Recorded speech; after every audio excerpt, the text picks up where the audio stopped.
Boas-vindas ao canal Alizumo. Hoje você vai assistir ao anime mais violento e banido do YouTube, Chainsaw Man. Eu vou tentar modificar uma cena sem censurar muito, tipo trocando a cor do sangue pro YouTube não derrubar o vídeo. Tomara que funcione. A história começa com uma criança chorando diante do túmulo do seu pai, como se não fosse triste o bastante. Ao seu lado, um chefão da máfia japonesa avisa que seu pai partiu deixando uma enorme dívida. Caso ele não arranje 700 mil reais até o dia seguinte, será executado pela máfia para venderem os seus órgãos. A situação parecia não poder piorar quando o garoto avista um demônio o espreitando. Preparado para o fim, o jovem fecha os olhos esperando pela morte certa, mas então descobre que o demônio está fraco ao ponto de nem conseguir atacá-lo. Ele então oferece o seu sangue de boa vontade para salvá-lo. No entanto, esse alimento não foi de graça. O cachorro, chamado Pochita, terá que ajudá-lo a sobreviver de agora em diante, assim como ele o ajudou. Então Denji, o jovem destemido, realizou com sucesso um pacto com o seu primeiro demônio.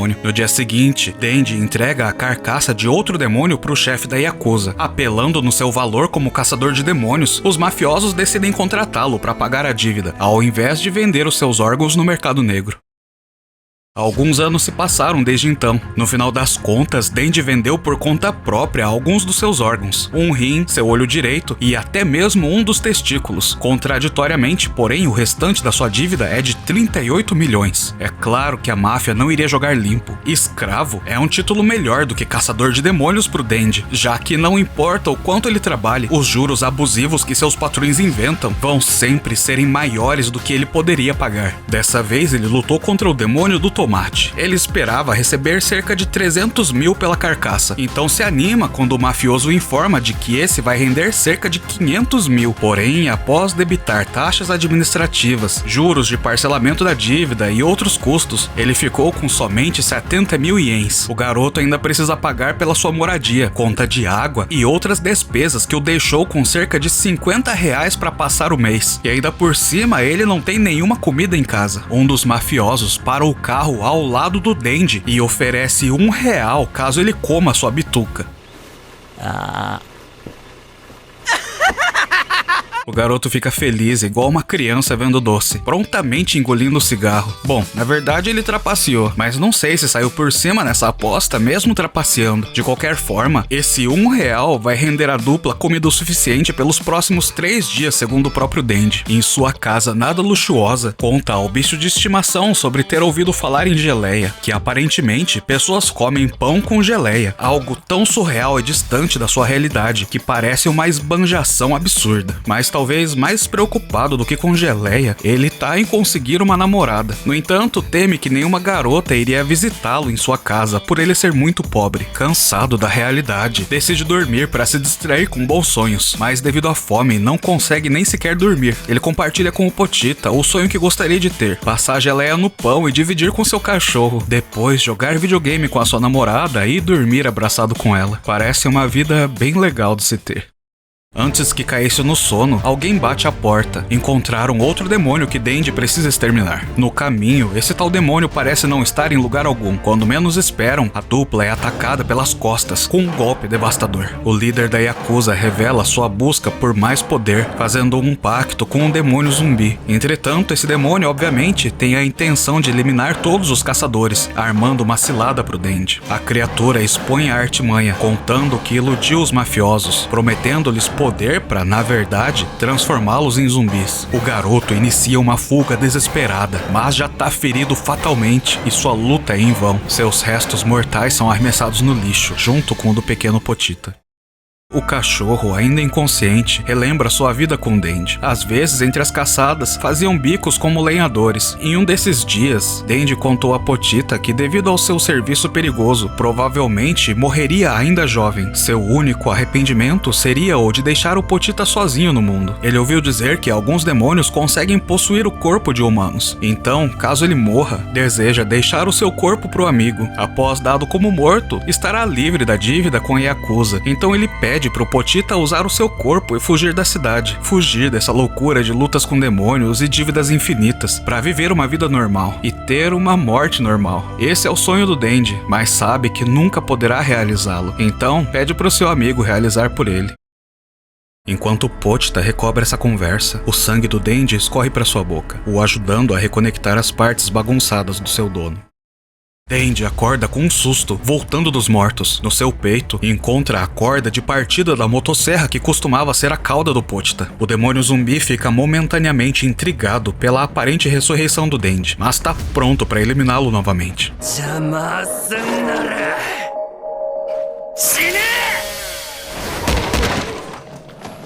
O garoto faz um belo discurso e parece preparado para a glória, mas acaba sendo sobrepujado pelos inúmeros zumbis. Ele se recorda de uma conversa que acabou de ter com o seu cachorro, onde o Pochita articulou suas primeiras palavras. Ele diz que sempre gostou de ouvir o Denji falando dos seus sonhos, e então, nos momentos finais, em vez de tomar o corpo do seu dono, decidiu contrariar a esse único desejo. Denji, vou fazer um pacto com você. Eu vou te dar o meu coração, mas em troca, mostre-me os seus sonhos.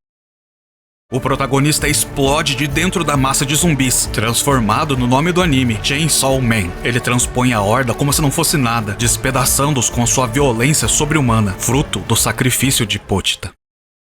Algum tempo depois do massacre, uma linda garota chega no barracão. Pelo cheiro, consegue diferenciar a criatura de um demônio, mas ele também não aparenta ser humano. Antes de cair de exaustão, ela o abraça, fazendo as feições assustadoras do Chainsaw Man literalmente derreterem sob o seu toque. Percebendo que Denji é tecnicamente humano, Makima se apresenta, oferecendo a ele duas opções: eliminá-lo ali mesmo como um demônio ou adotá-lo como um animal de estimação. No caso da adoção, ela diz que o alimentaria de acordo. Denji dá uma olhada para os zumbis mortos, contemplando o seu futuro caso escolha a primeira opção. Virando-se para a garota, pergunta que tipo de comida ele ganharia, por exemplo, em um café da manhã. Makima responde casualmente: pão com manteiga ou geleia, salada, café e talvez alguma sobremesa. Uma oferta tão incrível que deixa o coitado do Denji em choque, como se tivesse acabado de ganhar na Mega Sena. Posteriormente, já dentro do carro, Makima explica ao protagonista que agora ele estará sob os cuidados dela. Portanto, ela espera somente sim senhora ou latidos como resposta. Ela não precisa de um cachorro desobediente. Isso deixa o protagonista compreensivelmente frustrado. Ele já estava para reconsiderar continuar com ela quando seu estômago ronca. A garota então sugere pararem para um café da manhã. Além disso, oferece o seu casaco para ele não ficar andando por aí sem camisa. おいしい？ O Denji, que nunca na vida recebeu um pingo de tratamento decente, fica tão feliz com esse pequeno gesto da Makima que late por conta própria. Ele até abanaria o rabo de propósito caso possuísse um. Os dois conversam um pouco sobre a sua condição estranha, e Denji explica que recebeu o coração do seu amigo Pochita. Makima acredita na sua história. Apesar de não haverem precedentes, seu senso de olfato não falha. Ela informa a Denji de que Pochita tá literalmente vivo dentro dele. Emocionado, mas se perdendo no assunto, ele pergunta que tipo de homens a Makima gosta, e ela responde que o tipo dela é o tipo Denji, deixando-o nas nuvens.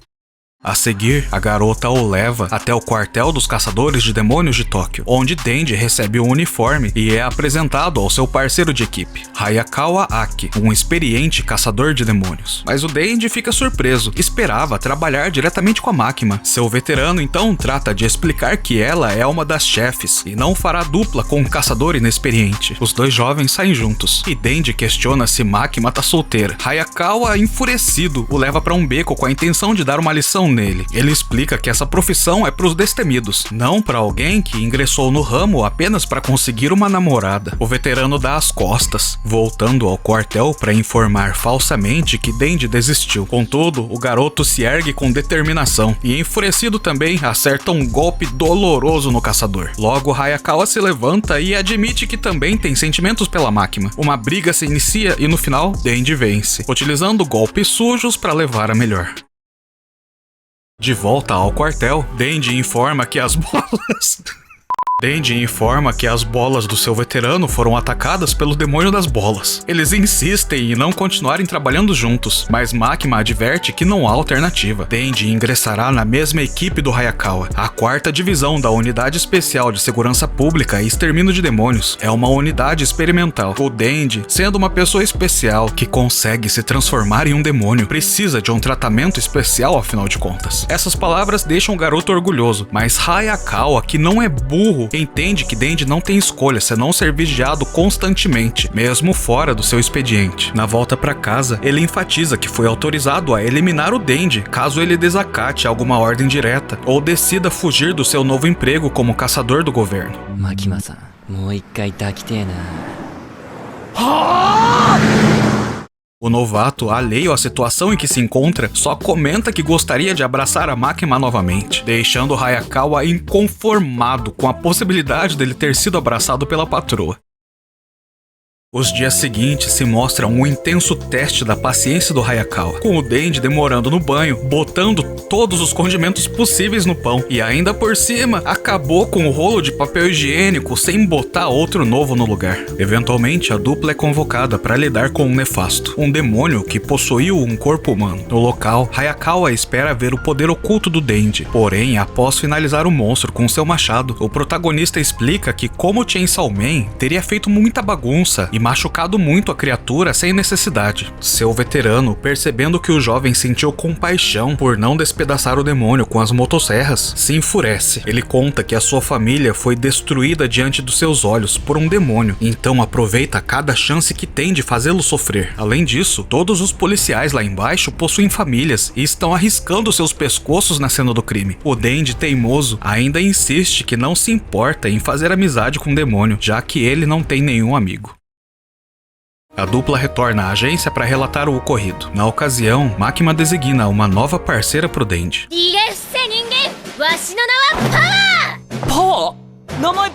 Power é outra nefasta. Essas criaturas, assim como os demônios, normalmente devem ser exterminados pelos caçadores de demônios. Porém, como ela exibiu racionalidade e controle mesmo após ganhar um corpo humano, foi mantida na unidade especial. Antes de despachá-los, Makima relembra a Power e Denji sobre serem uma exceção das exceções dentro da sua unidade experimental. Os chefes da Makima tão loucos para desfazer esse pelotão, caso não produza resultados satisfatórios, o que significaria a eliminação dos dois. Cientes da responsabilidade sobre suas próprias cabeças, partem para a patrulha, ansiosos em produzirem resultados. Os chifres da Power chamam bastante atenção, e então, seguindo as instruções da Makima, procuram rotas pouco utilizadas pelas pessoas. Quando abordados pela polícia ou outros caçadores, mostram seus documentos e são deixados em paz. Paz, no entanto, é algo subjetivo, já que Power é extremamente irritante. Apesar de tudo, Denji se mostra tolerante, pensando apenas na atração física que sente pela nefasta.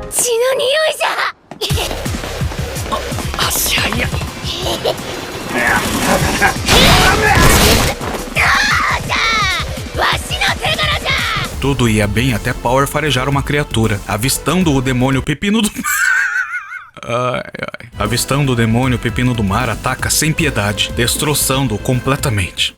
Pouco tempo depois, Makima chega ao local e repreende Power pela sua ação. Além de sujar tudo com a bagunça, ainda eliminou um demônio que já estava sendo perseguido por um caçador civil, algo que vai contra a lei, pois essencialmente ela representa o governo japonês. Então é como se um policial tivesse roubado a presa de um caçador de recompensas. Ameaçada de ser expulsa da corporação e temendo pela própria vida, Power tenta culpar o Denji pelo incidente, mas se cala, visivelmente desconfortável quando Makima pede silêncio. Ela explica ao Denji que ele também é culpado por ter falhado em controlar os danos. Power é o demônio do sangue, então ela acaba se esquentando com facilidade. Pelas ordens da sua chefe, porém, promete se esforçar mais de agora em diante em não ser tão impulsiva. Na noite daquele mesmo dia, Power revela odiar humanos e demônios, pois um deles roubou seu gato. Denji acha ridículo se preocupar tanto com um animal de estimação. Se ao menos fosse um cachorro, talvez mostraria um pouco de empatia. Tudo em que ele pensa é apenas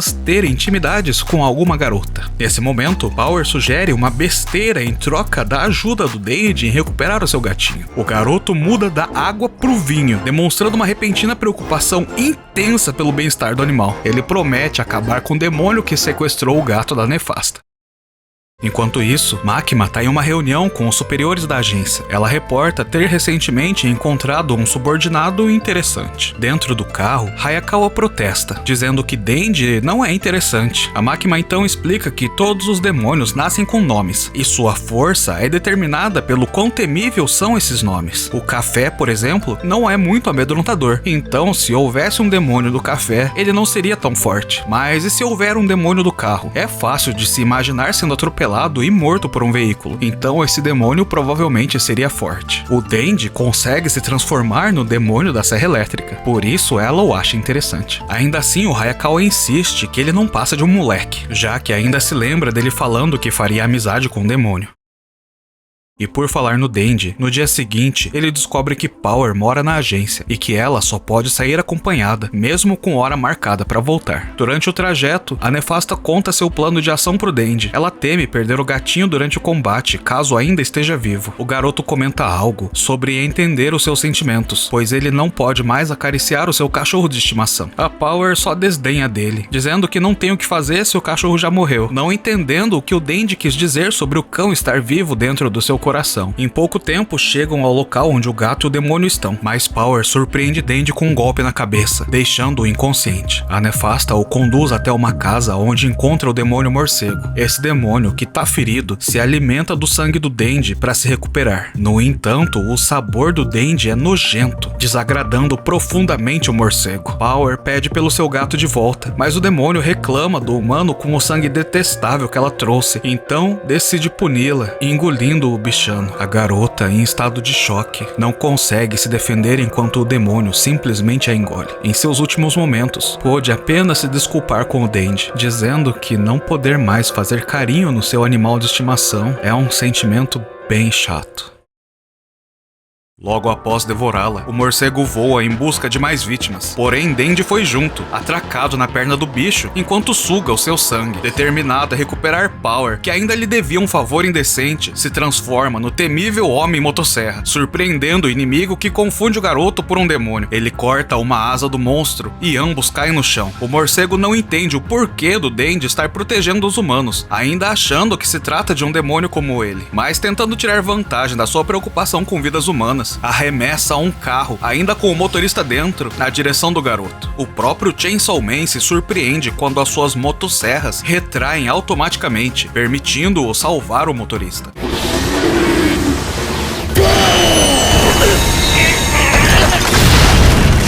O morcego então emite um ataque sonoro em direção ao Denji, mas o jovem, determinado a não morrer sem antes arranjar uma namorada, reúne forças para se levantar, finalizando o demônio com as suas motosserras.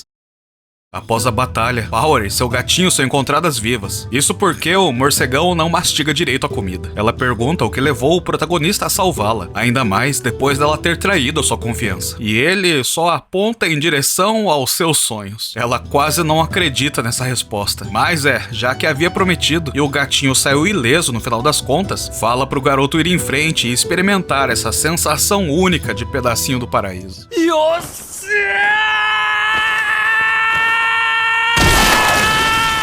O Denji fica tão contente, mas tão contente, só que seu grito de vitória se transforma em um de dor e desespero quando percebe seu braço indo embora. Bom, se esse é o demônio do morcego e esse é o do pepino do mar, então esse certamente é o demônio do... Enfim, Power tá tão exausta que não consegue se mover. Denji tenta invocar as suas motosserras novamente, mas por ter perdido muito sangue durante a briga anterior, aparece só um brinquedo da Shopee na testa dele. Ainda assim parte pra cima, na fé e coragem em proteger os seus peitos. Porém, tanta determinação não foi o suficiente para vencer o demônio sanguessuga.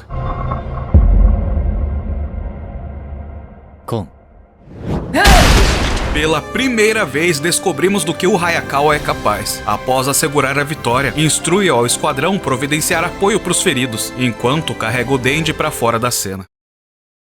O garoto motosserra acorda em um hospital, com seu senpai ao lado. Seu braço foi encontrado e grudado de volta usando apenas sangue. O Hayakawa comenta que o Denji consegue se regenerar igual a um demônio, insultando o garoto. Ele rebate dizendo que viu como o veterano estava todo amiguinho de um demônio, chamando-o de hipócrita. Mas com toda a paciência do mundo, o Hayakawa explica que humanos normais como ele realizam pactos com demônios para poderem trabalhar como caçadores. Cada vez que ele invoca a Kitsune, uma parte aleatória aleatória do seu corpo é dada em troca. Dessa vez foi um pouco de pele. Ele culpa o Denji pela sua imprudência em ter caído na história da Power, revelando saber que ela o atacou. Mas Denji continua defendendo a Nefasta, fingindo não saber do que ele tá falando. O caçador pondera sobre o que as testemunhas disseram sobre o Denji, agradecendo-o por ter salvo suas vidas. Então, dessa vez, como não houve nenhuma vítima, faz um trato com o novato. Ele não vai delatá-los pros superiores, pois caso o faça, ambos serão mortos imediatamente. Em vez disso, vai ensinar o Denji a se comportar igual gente. Sendo amigo de demônio ou não, sua habilidade e força bruta serão um trunfo na luta contra os demônios. O rapaz concorda, reforçando que as motivações e sonhos dele podem não ser tão ambiciosas quanto a do seu colega, mas ele fala sério quando diz que defenderá o seu novo estilo de vida com unhas e dentes. Após firmar o trato, Hayakawa liberta a Power, que estava algemada no corredor enquanto a interrogação ocorria.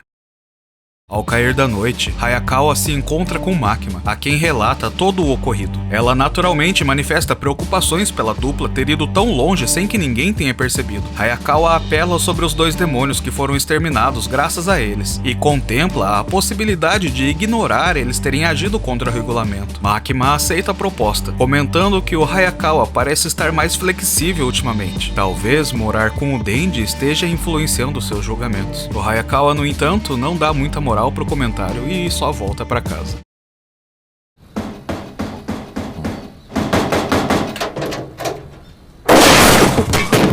No dia seguinte, Power simplesmente arromba a porta do apartamento de mala e cuia, reclamando do pequeno espaço onde terá que morar de agora em diante. A vida do pobre Hayakawa, que já tinha virado de ponta cabeça depois que o Denji foi morar com ele, acabou de ficar ainda pior. Ele liga pra patroa suplicando por uma explicação, mas a Makima já o tem pela coleira. Uma simples explicação de que ele é a pessoa em quem ela mais confia no mundo pra cuidar dos dois é o suficiente pra calá-lo. Os problemas que Denji apresentou quando foi morar com o colega já parecem muito distantes e pequenos em comparação aos da Nefasta. Ela não dá descarga depois de usar o banheiro, nem gosta de tomar banho, e ainda por cima não come verduras, atirando-as pra longe quando encontra no seu prato. O próprio Denji, que antes parecia maluco, fica perplexo com as atitudes da Power.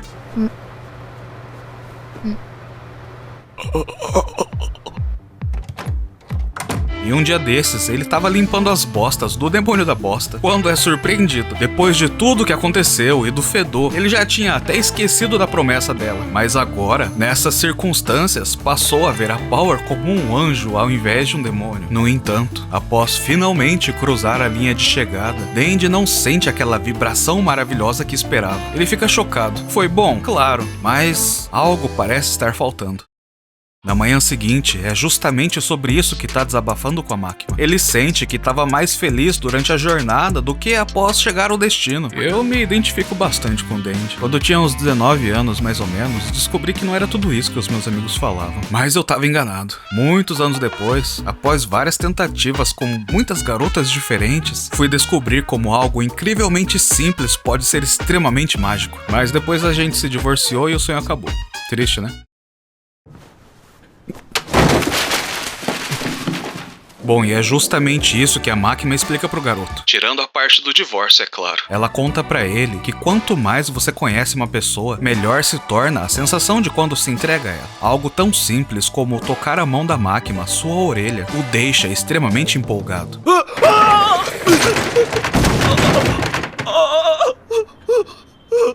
Somente depois de ensinar essas pequenas sensações que ela deixa o Denji fazer com ela a mesma coisa que fez com a Power na noite anterior. E a reação do garoto é totalmente diferente. Mas coitado do Denji, spoiler ou não, é óbvio que a Makima só tá manipulando ele. As coisas parecem que vão esquentar quando ela começa a falar de trabalho. Ela pede pro Denji matar o demônio da pistola. Não, demônio da pistola. Isso, ela promete fazer qualquer coisa mesmo com a pistola, com o Denji, caso ele destrua o demônio da pistola. Ela explica que há alguns anos atrás houve uma maior flexibilidade na venda de armas nos Estados Unidos, devido ao medo dos demônios. Contudo, isso levou a um aumento no acesso de criminosos a armamentos, resultando em ondas de crimes e mortes. Isso culminou no ataque às Torres Gêmeas, liberando uma onda de energia negativa que deu origem ao demônio da pistola. Há um flashback da infância do Hayakawa, quando ele convenceu os pais a deixarem o seu irmão sair de casa por um tempo, apesar dele estar doente e precisar repousar usar dentro de casa. Os dois irmãos brincam na neve, mas o caçula começa a sentir as mãos congelarem e entra para pegar um par de luvas. Sem nenhum aviso, o demônio das armas de fogo provoca uma explosão que arrasa a casa do Hayakawa e uma cidade inteira, resultando na morte de 1,2 milhão de pessoas, incluindo a família do Hayakawa. No presente, Makima mostra uma parte do corpo do demônio das armas, explicando que ele se movimenta tão rapidamente que partes dele acabam caindo no chão. Como esse demônio é muito poderoso, até esses pequenos pedaços continuam vivos, querendo se regenerar. Ela acrescenta que se conseguirem reunir mais partes, poderão localizá-lo, pois após a massa de carne se tornar grande o bastante, tentará voltar para o corpo original, onde o demônio das armas de fogo estará. Um pouco mais tarde, naquele mesmo dia, Denji, Power e os outros membros da Divisão 4 chegam em um hotel onde há um demônio que se fortaleceu ao consumir partes do arma. Himeno, a veterana da divisão, tentando incentivar os garotos a trabalharem em equipe, propõe uma recompensa para quem derrotar o alvo da missão. Um beijo na bochecha. Dois caras ficam imediatamente emocionados, mas Denji, após se lembrar da conversa com a chefe, conta que já tem alguém de quem pretende ganhar o seu primeiro beijo e despreza a garota, dizendo que não sabe nem o seu nome, então não tá interessado em qualquer coisa que ela possa oferecer. A veterana, agora bem mais intrigada, propõe então uma recompensa um pouco melhor: um beijo em outro lugar. Um flashback de quando a Himeno conheceu o Hayakawa é mostrado, deixando claro que ela já estava exausta de perder tantos membros da sua equipe. No presente, ela conversa com um parceiro sobre os novatos da vez. Arai não é muito competente, mas compensa com a motivação. O completo oposto da Kobeni, que tem muita habilidade, porém é toda estabanada. Não demora muito para encontrarem um inimigo. Kobeni congela de medo, enquanto Power, empolgada, fatia o oponente em dois. A nefasta se gaba da própria força, dizendo que o monstro se assustou tanto que nem se mexeu. No entanto, Himeno explica que foi ela quem o segurou. Ela trocou seu olho direito em troca de um braço invisível do demônio fantasma. Power fica um pouco frustrada com o comentário, então ameaça atacar o membro da equipe, mas é facilmente rendida pelo braço da Himeno, que ela não consegue tocar. Então, contra a própria vontade, volta a se comportar direito. A criatura morta não possuía nenhum pedaço do arma, então eles seguem para os próximos andares do hotel. Porém, Arai nota que mesmo subindo as escadas, eles sempre retornam ao mesmo andar. Quando tentam usar os elevadores, percebem que não estão funcionando. Tentam sair pelo telhado e pelas janelas, mas acabam sempre voltando ao 8º andar. Horas se passam e Kobeni começa a chorar, revelando que não queria se tornar uma caçadora, mas seus pais a forçaram a fazer isso para pagar a faculdade do seu irmão. Himeno tenta consolar a Kobeni, enquanto Hayakawa percebe que os relógios dos quartos estão parados às 8h18, sugerindo que eles estão presos não só no espaço, mas também no tempo, não podendo serem resgatados por outras equipes. Após mais algumas horas, eles encontram comida deixada pelos hóspedes anteriores. No entanto, Kobeni e Arai, sendo os mais inexperientes do grupo, começam a ficar mentalmente abalados. Um flashback revela um episódio do passado de Himeno e Hayakawa, quando eles estão na rua e a caçadora leva um tapa da esposa do seu antigo parceiro. A mulher a culpa pela morte do seu marido, uma vez que as pessoas não podem agir diretamente contra os demônios e costumam descontar sua raiva nos caçadores. Hayakawa vinga Himeno, grudando um chiclete na roupa da mulher para mostrar que ela não deve aceitar tratamento injusto. De volta ao presente, Hayakawa retorna ao quarto e informa que o demônio que mataram está se tornando cada vez maior. Não era uma criatura comum, mas sim o demônio da eternidade. A criatura chega até eles e propõe libertá-los, mas apenas se puder devorar o corpo do Denji. Kobeni entra em pânico e tenta atacar o garoto, mas Himeno a detém. Hayakawa tenta convocar a sua raposa. No entanto, isso não funciona porque o 8º andar está isolado do resto do mundo. Himeno usa o seu braço fantasma para ferir o monstro, mas o demônio da eternidade cresce toda vez que é machucado. Ele explica que já estão dentro do seu estômago e a única maneira de sair é aceitando o acordo. Denji recusa, alegando que o demônio não cumprirá sua parte, mas Himeno explica que na verdade demônios não podem mentir quando se trata de contratos. Se ele desfizer o acordo, morrerá imediatamente. Enquanto todos estavam distraídos, Power atacou os suprimentos, acabando com toda a comida e instaurando pânico nos novatos, que sugerem novamente sacrificar o Denji. Mas Hayakawa explica que deve ter algum motivo para o demônio querer o corpo do Denji, então precisam procurar outra solução. O vilão se enfurece, virando o corredor verticalmente, preparando-se para devorar a todos. Hayakawa tenta sacar a sua espada, mas Himeno o impede. Ela acha que a espada os libertará, mas usá-la requer muitos anos da vida de quem a empunha. Temendo perder o seu companheiro, restringe seus movimentos com o braço fantasma. Ela pede desculpas a Denji, pois pretende entregá-lo ao demônio em troca de suas vidas.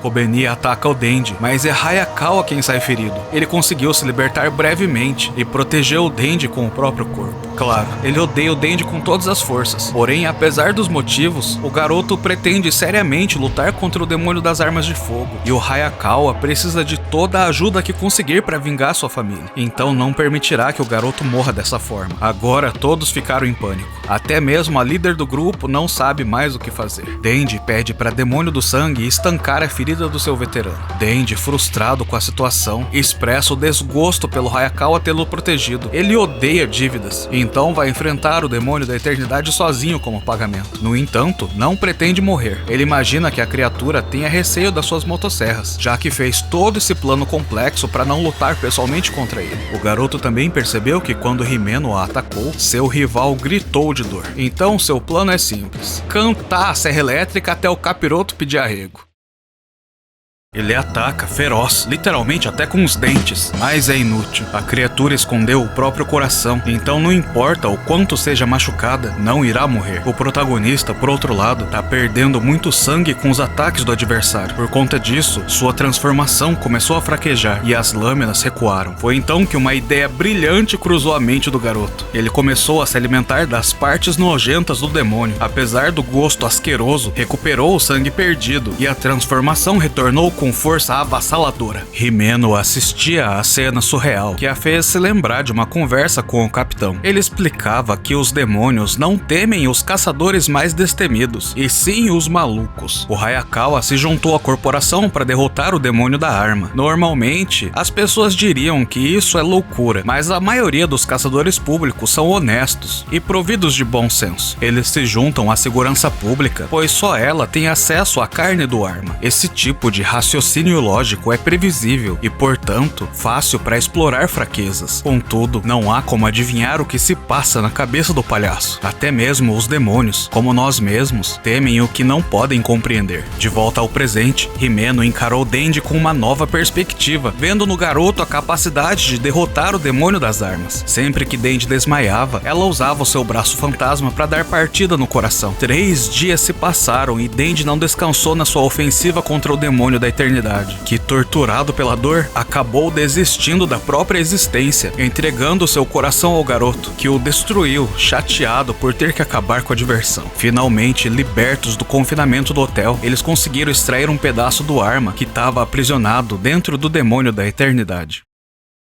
Recuperados da batalha, Himeno reuniu o grupo para uma festa, buscando um momento de descontração. Kobeni e Arai carregavam a culpa de terem tentado eliminar o Denji, e ela queria aliviar essa tensão. Curiosa, enquanto planejava o Nomiai, um tipo de happy hour japonês com os colegas de trabalho, Himeno também questionou Hayakawa sobre o que tornava Denji tão especial. Afinal, a máquina estava obcecada pelo garoto, ao ponto de não sair mais de Tóquio só para ficar perto dele. A dupla então planeja convidar a chefia, na intenção de pegá-la desprevenida nesse ambiente descontraído e fazê-la soltar os segredos. Claro que o Hayakawa também pensa em pegá-la de outra forma, deixando a Himeno enciumada. Ao cair da noite, todos os membros da Divisão 4 se reuniram para um encontro regado a comida e bebida. Alguns calouros começaram a se apresentar, como costume nesses nome-rodais. Aki se levanta falando seu nome, explicando que tem um contrato com a Kitsune, o mesmo demônio do Hayakawa. Ele esclarece ao Denji que a raposa é amistosa com com os humanos, então tem múltiplos pactos com caçadores, acrescentando que não se deve revelar o demônio com quem tem contrato assim tão casualmente, pois pode expor as suas fraquezas. Himeno também comenta que muita gente tem pacto com a raposa, mas só os mais bonitos podem controlar a sua cabeça, claramente dando bandeira dos seus sentimentos pelo colega. Denji, sem nenhum pingo de bom senso, lembrou Himeno da promessa do beijo. No entanto, ela respondeu que precisava de mais uns goles para perder a timidez. A Makima chega bem a tempo de ouvir o Denji comentando sobre esse tal beijo. Ele fica nervoso, pois não quer que ela descubra que ele pretende beijar a colega. Por sorte, os veteranos começam a conversar sobre o segredo do Denji, e a Makima diz que revelará caso ganhem dela numa competição de bebedeira. Pouco tempo após a aposta, Himeno já estava visivelmente embriagada. Com uma mistura de coragem e desinibição, segurou o rosto do Denji e lhe lascou uma beijoca. No entanto, infelizmente, a bebida dá a desinibição, mas tudo tem o seu preço. E Himeno acabou passando mal. Denji continuou o resto da festa no banheiro, procurando por um tal de Hugo. Provavelmente, esse cara tá no Ministério da Magia, porque o Denji ficou lá na privada chamando pelo Hugo. Quando sai do banheiro, a patroa compra remédios de náusea pro garoto. Ele começa a reclamar sobre seu primeiro beijo ter tido gosto de vômito. Então a Makima lhe dá o seu pirulito sabor Coca-Cola, para ele tentar esquecer o sabor nojento. Depois da festa, Himeno carrega Denji até a casa dela e os dois deitam juntos na cama. Ela pergunta se ele quer fazer aquilo que você tá pensando, mas o garoto recusa por ser tonto e ter caído na lábia da Makima. Com o nascer do dia, Himeno finge não se lembrar da noite anterior, mas na verdade tá um pouco aborrecida por viver na sombra da Makima. Após confirmar que o garoto realmente é obcecado por ela, propõe um acordo, oferecendo sua ajuda para conquistar a Makima, desde que ele a auxilie a conquistar o Raya Capitão. Apesar de não entender como alguém pode gostar do seu veterano, Denji aceita a proposta com entusiasmo, aprofundando sua amizade com a Himeno e fazendo planos de tomarem café da manhã juntos mais vezes para fofocarem sobre os seus crushes. Enquanto isso, a Makima está a bordo de um trem rumo a Kyoto, onde se reunirá com os superiores da agência de caçadores de demônios. No entanto, um evento chocante acontece quando mafiosos disfarçados se levantam e atiram em Makima e o seu parceiro, eliminando-os abruptamente.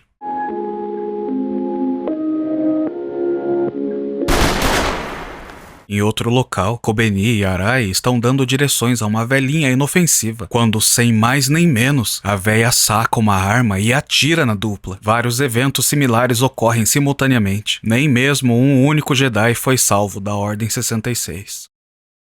Alheios a toda atrocidade, Denji e seus amigos desfrutam de uma refeição em um restaurante. Eles ouvem o som de tiros, mas confundem com fogos de artifício. No canto do salão, um homem começa a falar mal da comida, de como seu avô o levava para comer coisas caras e mais gostosas. Ele mostra uma foto do seu avô, perguntando se Denji também gostava dele. Antes que o garoto pudesse responder, o homem saca uma arma e aniquila nosso protagonista. Ainda não satisfeito, começa a disparar contra todos os outros da mesa. Power consegue o nocautear e Hayakawa invoca Kitsune para devorá-lo. A gigantesca cabeça destrói o restaurante, mas antes que o Hayakawa pudesse ater aos companheiros, a raposa reclama da coisa absurda que lhe dera para mastigar. O homem se revela um híbrido, como nosso falecido Chainsaw. Uma batalha intensa se desenrola. Hayakawa utiliza sua espada, que mais parece um prego gigante, para perfurar o inimigo 3 vezes, derrotando-o com a ajuda do demônio da maldição. Himeno tá gravemente ferida, precisando de um hospital urgente, mas antes que pudessem tomar fôlego, uma garotinha com pupilas reptilianas aparece e ressuscita o híbrido. A forma como conversam deixa claro que a garota é a sua chefe. Ele promete não subestimar o adversário novamente e, com um movimento inumano, machuca gravemente o Hayakawa. Ele ainda tá vivo, cortesia do uniforme especial dos caçadores públicos de demônios. Himeno fica desesperada e tenta usar o seu fantasma, mas ele nega se envolver com uma pessoa tão perigosa, se referindo à garota. Power também não dá um passo sequer, temendo a velocidade do híbrido. Encurralada, então, a Himeno oferece todo o seu corpo em troca de alguns segundos para controlar todo o fantasma. Um a um, seus membros desaparecem, enquanto uma luta sinistra é travada. Heavy, Marunomi. Kaere. O sacrifício da pobre Himeno foi em vão. Hayakawa, atônito, observa sua amiga desaparecendo enquanto tenta salvá-lo a todo custo. Antes de sucumbir, a Himeno usou seu último suspiro para puxar a corda no peito do Denji, o ressuscitando. A reptiliana, pedindo para o seu parceiro evitar o coração do Denji, revela que pretende tomar o órgão do garoto. O anime mal começou e os personagens novos que a gente tinha acabado de conhecer já se foram. Uma responsabilidade pesada de carregar o restante da história repousa nos ombros solitários do Chainsaw Man. Outra batalha feroz se inicia, e o homem motosserra se mostra impar com a velocidade do adversário. Mesmo após outros criminosos se juntarem contra Denji, ele mantém a dianteira. Eventualmente consegue nocauteá-los, fazendo um homem de refém. Porém, o homem facão não vê problema nisso, desabilitando o protagonista junto com seu colega.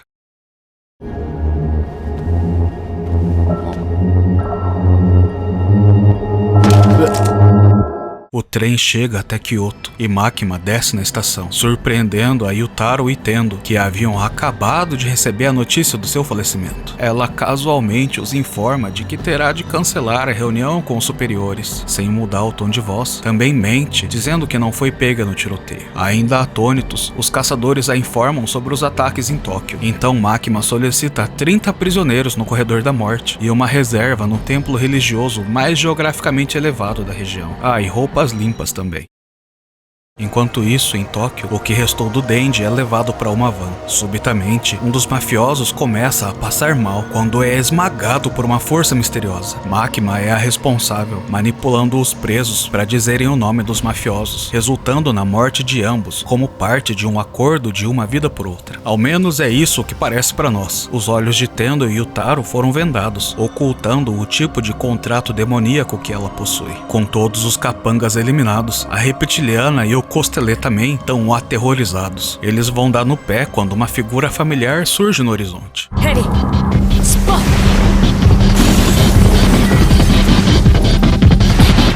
Kobeni desvia dos ataques, revelando as habilidades da qual Himeno comentara no hotel. Usando o corpo do Denji como escudo, ela consegue afugentar os terroristas. Sozinha, com a metade do Denji, começa a ter uma crise de pânico por ter sobrevivido ao ataque às custas do Arai. Então planeja conversar com a Himeno para pedir a sua demissão. Falando nisso, a Makima já voltou para Tóquio, e na estação de trem, um caçador público pede resignação do seu cargo. Ele anuncia que devido à falta de pessoal resultante dos ataques, todas as divisões 1, 2 e 3 serão absorvidas pela divisão 4, consolidando o poder da Makima na organização. A mulher, fria como sempre, demonstra uma tristeza desproporcionalmente pequena com o afastamento do sujeito. Ele pergunta o quanto de toda a tragédia de hoje ela já antecipava, mas Makima apenas responde que não pode conversar sobre assuntos do governo com civis, agradecendo-o pelo serviço que prestou até então. No dia seguinte, Hayakawa acorda no hospital com Denji e Power ao seu lado. Na televisão, reportagens sobre os ataques estão sendo transmitidas, com os jornalistas confusos a respeito de demônios que aparentemente estavam lutando ao lado de humanos, provavelmente se referindo aos dois híbridos. Ele pergunta quem sobreviveu da divisão 4 e fica chocado quando Denji informa que é apenas Kobeni e mais outro cara de óculos que foi pro setor privado. Os encrenqueiros se despedem, dizendo que só vieram para roubar as maçãs. Hayakawa aproveita para sacar a sua espada, perguntando ao maldição quanto tempo de vida ainda lhe resta. Ao descobrir que são apenas 2 anos, pega um maço de cigarros e, não conseguindo acendê-lo, chora ao se lembrar da Himeno. Denji retorna para pegar o mangá que havia esquecido no quarto, mas decide não entrar quando escuta o amigo chorando. É compreensível, já que Himeno era sua amiga, mas parando para pensar melhor, começa a questionar a própria humanidade, pois a Himeno foi a primeira pessoa que quis ser sua amiga. Segurando seu peito, lembra que não possui mais um coração humano, talvez não só literalmente, mas também metaforicamente. Logo após deixar o hospital, Tendo e Yutaro chegam para conversar com o veterano. Hayakawa é informado de que a Kitsune não o ajudará mais depois do fiasco da última invocação. Além disso, sua espada não tem muita utilidade se ele pode usá-la mais o que? Uma vez? Diante disso, eles são diretos, oferecendo a alternativa do setor privado, aconselhando o Hayakawa a pedir demissão. Porém, o demônio que destruiu a sua casa e as pessoas que eliminaram sua amiga continuam por aí, então essa opção nem passou pela cabeça do rapaz. Nesse caso, os agentes ajudarão o Hayakawa a fazer pactos com entidades mais fortes. Vai ser bem duro para ele, mas foi a sua escolha. Em outro local, Makima apresenta Denji e Power ao Capitão Kishibe, o mesmo homem que apareceu nas lembranças da Himeno. O capitão interrompe sua superior e começa a entrevistar a dupla. Ele pergunta como se sentem pelos companheiros mortos e se eles almejam vingança e em qual lado estão, humanos ou demônios. Denji responde que não sentiu nada demais. Vingança é um sentimento depressivo, então não, e que ficará do lado de quem der comida a ele. Power concorda com Denji, dizendo que apoiará o time que estiver ganhando, não importa qual seja. Kishibe diz que ambos são fantásticos, com um tipo raro de lógica, então passaram no teste ganhando nota 10, o que o deixa extremamente feliz. Makima se despede, enquanto o capitão se introduz, pedindo para chamarem-no de professor, pois ele os treinará de hoje em diante. As coisas que ele mais gosta no mundo são cachaça, mulheres e matar demônios. Ele já treinou humanos antes, mas demônios é complicado. Então saiu pra beber e depois de transformar o cérebro em um aquário de corote, teve uma ideia brilhante. Nenhum demônio conseguiu matar ele até agora. Então se algum conseguir, vai ser um demônio bem poderoso. Esse vai ser o treinamento espartano dos dois. A dupla fica um pouco preocupada em lutar a sério com o cara, com medo de serem presos por eliminá-lo. Mas Kishibe, enquanto humilha completamente os dois, comenta que a sua infância foi difícil, já que por ser muito forte, acabava sempre quebrando seus brinquedos. Parece que demorou, mas o Papai Noel finalmente trouxe 2 lindos brinquedos indestrutíveis. No hospital, Tendo e Yutaro combinaram de encontrar com Hayakawa no dia seguinte, para ajudá-lo com os novos contratos. A fila para visitas nesse quarto de hospital tá mais quente que a do busão no final da tarde, porque já tinha uma 4ª pessoa para falar com o caçador. Ele fica chocado, como se estivesse vendo um fantasma. Era a irmã mais nova da Himeno, que veio lhe entregar algumas cartas. Hayakawa começa a ler e descobre que a garota tentou várias vezes largar a vida de caçador público, pedindo ajuda à caçula sobre como convencer o Hayakawa a sair junto com ela. Basicamente a enlutada veio esfregar na cara dele que a sua parceira morreu por conta da sua determinação em caçar o arma, jogando ainda mais sal na ferida. Ao cair da noite, vemos que a dupla dinâmica ficou lutando até tarde, quando o capitão diz que ficou com sono e então vai dormir. Cada um deles morreu mais de 20 vezes hoje, imaturos como são, já começam a pensar em fugir, quando Power tem uma ideia maravilhosa. Na manhã seguinte, Kishibe bate a porta dos pupilos. Power responde com uma lança de sangue que atravessa a porta. Em seguida, converte garrafas de sangue em mais lanças. Denji tenta um ataque surpresa, mas Kishibe responde com um chute do Chuck Norris, quebrando o óculos que ele botou só pra parecer mais inteligente, junto com seu nariz. Impressionado pelos idiotas terem usado o cérebro pela primeira vez, explica que só perderam por 2 motivos. Power ficou anêmica depois de usar tanto sangue, e Denji estava muito confiante no seu ataque surpresa, o que o deixou vulnerável. Contudo, devido ao bom desempenho dos alunos, ele os recompensa, liberando-os mais cedo e os agradecendo por poder dar um pulo no boteco mais cedo hoje. Os dois ficam elétricos igual criança, mas Kishibe retorna, ensinando que presas não devem confiar em nada que um caçador diz.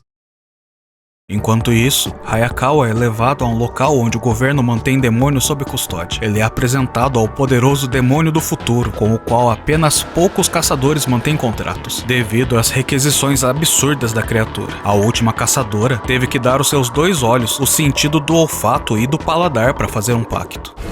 Mirai Psycho! Mirai Psycho! Mirai Psycho!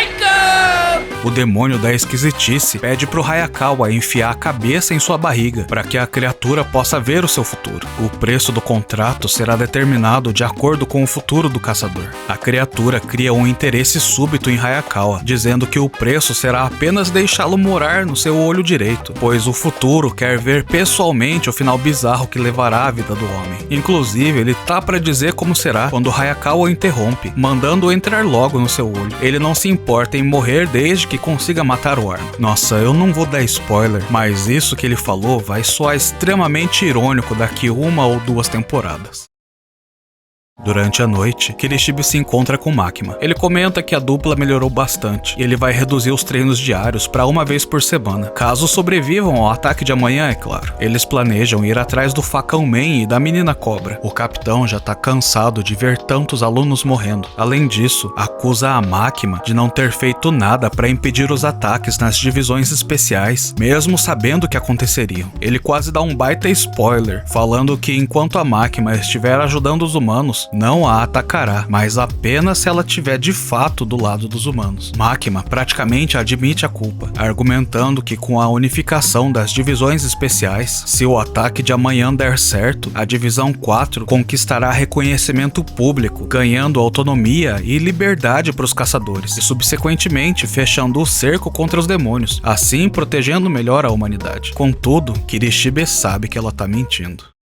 Na manhã do dia seguinte, Makima vai para outra reunião, dessa vez com o líder de uma família mafiosa. O homem nega envolvimento com o Arma, entregando a reptiliana que se chama Akane. Ele conta que ela tem contato com o Arma e influenciou os gangsters japoneses, cedendo-lhes armamento que normalmente é extremamente difícil de entrar no Japão. Makima então solicita ao padrinho os nomes de todos os que foram influenciados pelo demônio da arma de fogo. O chefe recusa, é claro, alegando que são um mal necessário, assim como a corporação de caçadores está protegendo o Japão das hordas demoníacas, a Yakuza protege o Japão da máfia chinesa. A garota então adota uma abordagem mais drástica, dizendo que eles só são maus. Um mal necessário de verdade só é necessário se estiver com a coleira bem apertada na mão do governo.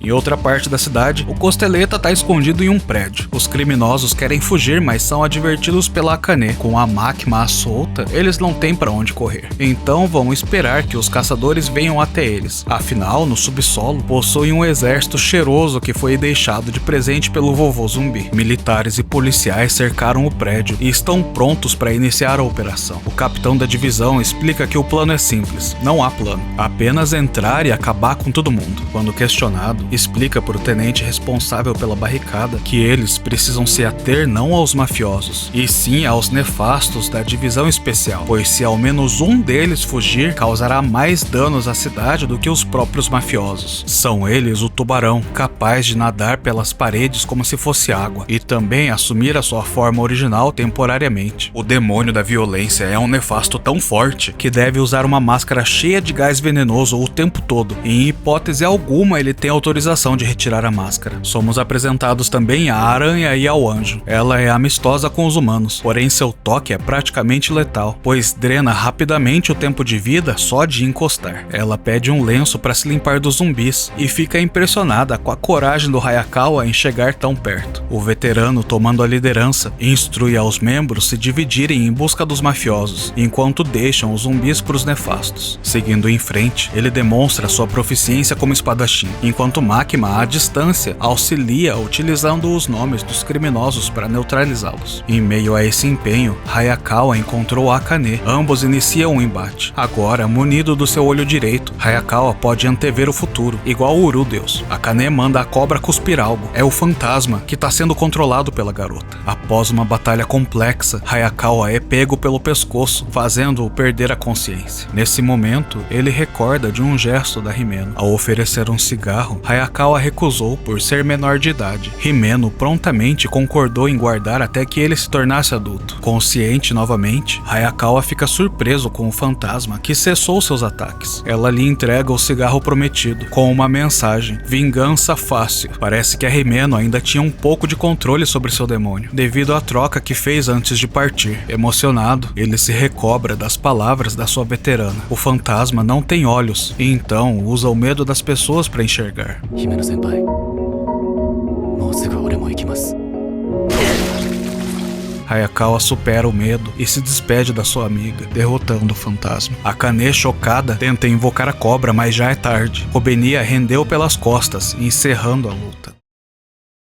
Enquanto isso, a dupla de pirralhos está brigando no elevador quando as portas se abrem, revelando outra horda de zumbis. Denji, temendo serem descobertos, pede silêncio a Power, mas ela provocativamente irrompe em um confronto com as criaturas. Por ter fugido da última batalha, batalha, parece fazer questão de enfrentar esses oponentes, que por sinal são bem fracos. Ela continua conversando com o Denji, se gabando da sua coragem e força, sem saber que o parceiro já tinha abandonado com os zumbis. No 13º andar, Denji se depara com o Facão Man. Esse rapidamente o responsabiliza pela morte do seu avô. O garoto explica que só o neutralizou por ter se tornado um zumbi, deixando o neto enfurecido, que chama o Denji de mentiroso. Logo em seguida, revela que o seu coração pertence ao demônio da katana. Ainda assim, sente culpa ao eliminar alguns zumbis, pois eles já foram humanos. Ele apela pro Denji se render caso sinta algum pingo de remorso. Mas é claro que isso não dá certo, e ambos iniciam um confronto, caindo para fora do prédio. O Costeleta Man tinha certeza de que eliminaria o Motosserra com facilidade, então tá surpreso com a evolução na habilidade do garoto. Ele o elogia e pergunta por quem Denji tá lutando, tentando um daqueles diálogos épicos pré-batalha de animes. Mas o Denji é um miolo mole, então responde que só quer 3 refeições diárias e poder tomar banho todo dia sem se preocupar com a conta de água. A luta retoma e dentro do vagão, Denji começa a perder a luta por se preocupar com as pessoas que poderiam acabar feridas. Após perder os braços, o homem do facão tá confiante na vitória. No entanto, Denji reforça que ainda tem a sua motosserra da cabeça. Os dois partem pro golpe de misericórdia e a serra elétrica do Denji é destroçada. Porém, ele aprendeu bem com o capitão. Ele chamou a atenção para a própria cabeça de propósito, distraindo o adversário da sua motosserra na perna. Denji consegue imobilizar o criminoso, mas não tá satisfeito com a vitória. Agora ele vai passar o resto da vida no conforto da prisão, enquanto a Himeno tá morta por conta dele. Hayakawa chega ao local, informando a polícia da localização do homem. Denji então tem uma ideia, em descontar suas frustrações nos ovos do mafioso. Hayakawa se manifesta contra o ato cruel, alegando que machucá-lo não trará a Himeno de volta, mas acaba cedendo à vontade, dizendo que vai tocar um hino de louvor para sua veterana ouvir lá do paraíso. Com todos os mafiosos envolvidos nos ataques devidamente detidos, Makima reúne-se com os superiores da agência. Ela explica que Akane era uma caçadora do setor privado e se uniu ao demônio da arma para atacar outros caçadores. Seu objetivo, aparentemente, era o de roubar o coração do Denji, mas ela foi eliminada pela cobra. Provavelmente isso aconteceu automaticamente por algum contrato com o arma para não entregar mais informações a seu respeito. Agora não podem mais interrogá-la sobre por que queriam o coração do garoto. Makima também anuncia que durante a operação encontraram 1,4 kg de carne do arma no prédio. Juntando com os outros 5 quilos que a segurança pública já possui, será o suficiente para rastrear o inimigo. Na cena pós-créditos, Hayakawa acende o cigarro deixado por Himeno, enquanto Denji tira um ronco profundo. Ele sonha com uma porta misteriosa. Ouvindo Pochita do outro lado, tenta abrir, mas é impedido pelo cachorro, que manda ele nunca, mas nunca mesmo abrir essa porta, nem se a Makima mandar ele abrir. Depois disso, tem um pequeno preview da próxima temporada, com a híbrida da bomba conversando com Denji, mas ela não aparece na cena. E assim termina a primeira temporada de Chainsaw Man. Com certeza terá a segunda temporada, mas o estúdio com os direitos é o mesmo que faz Attack on Titan. Então, em 2025, talvez? De qualquer forma, vou resumir a série quando lançar. Então se inscreve no canal para não perder a continuação.